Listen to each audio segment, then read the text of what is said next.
think the legend has it that Shakespeare wrote the Merry Wives in like 2 weeks. My name is Ben Donenberg. I am the artistic director of the Shakespeare Center of Los Angeles. And the Shakespeare Center is, like LA Opera, celebrating our 40th anniversary this year.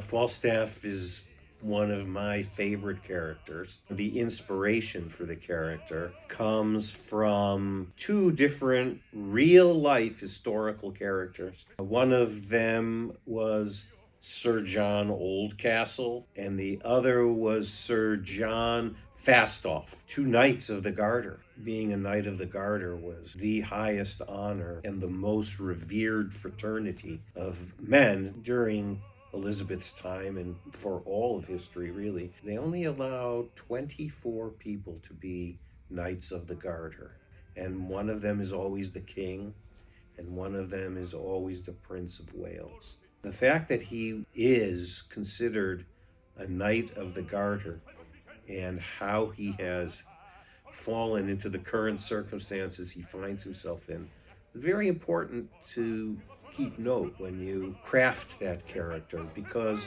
as a knight of the Garter, you would propose to live a life that was completely and utterly chivalrous and honorable. And the way Shakespeare crafts Falstaff is a sort of counterpoint to chivalry and honor. And he comes to the realization in the course of his arc in the Shakespeare plays that honor is meaningless. It's just a word. He calls it a scutcheon, which was a coat of arms, but you can't buy anything with it.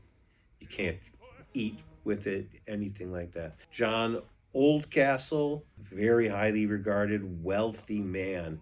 And when Shakespeare drew this character, he actually wrote his name originally as Sir John Oldcastle, but people in court were so offended by the fact that the character he drew was not decorous or honorable in any way that they forced Shakespeare to change the name. So he picked the name of another person named Sir John Falstaff, and Falstaff was famous for having repelled the French and Scottish navies when they came to attack a ship that was carrying salted herring. It was called the War of the Herrings. Also, Falstaff was famous for having abandoned the battlefield. And so we see in the Shakespeare plays that Falstaff is a coward in a way and tries to hide from battle. There's the Falstaff who is the Falstaff of the Henrys, and then there's the Falstaff that is the Falstaff of the Merry Wives of Windsor, which is what the Verdi opera really picks up on. That Falstaff is a much more comic character.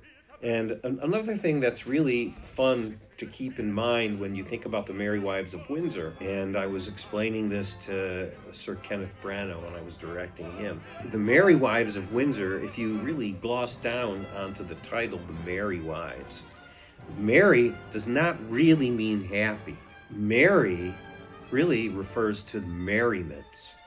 The 2 Merry Wives of Windsor, their main entertainment was to create merriments. And those were practical jokes. Merriments were practical jokes. That's what they do to Falstaff in the Merry Wives of Windsor. And in the opera, they're concocting practical jokes. Everyone is creating practical jokes on each other. So that's the kind of background for the Merry Wives of Windsor that we find a desperate Falstaff situated in. He is the butt of countless practical jokes. Now, in The Merry Wives of Windsor, the play, it ends with him being humiliated and sort of downtrodden. In the Verdi opera, of course, he reconciles and he's embraced by the community, and he comes to learn to laugh at himself and his own foibles. When I teach Shakespeare to my students, I always say that the Shakespeare characters in all the plays need 1, 2, 3 things, basically. They need intimacy, they need power, and they need security. That's what all of Shakespeare's characters are looking for in one way or another. John Falstaff, especially in the Henrys, really is a guy looking for some sense of security.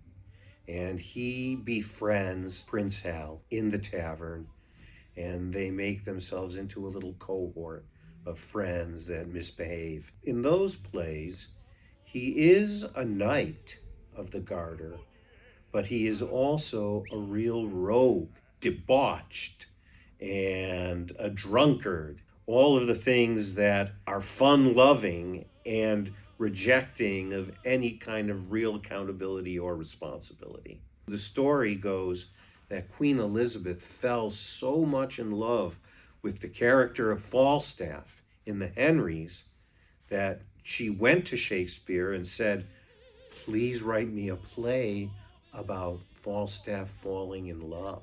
Queen Elizabeth loved the character of Falstaff. I think she really identified with him in some ways, because here he was a nobleman, but he's forced into struggling for his own survival.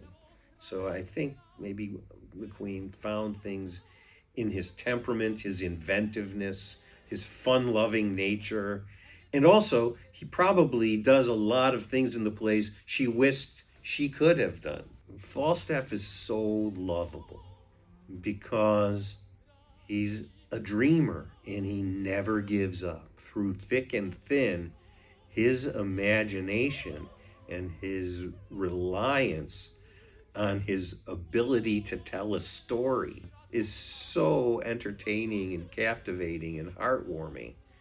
And also, I think all of us can see ourselves in Falstaff because we're all striving. We're all aiming to grow and find security and find intimacy. Intimacy for Falstaff is really wanting to be seen, to be known, to be appreciated, to be understood. He tries to get that from Hal in the Henrys.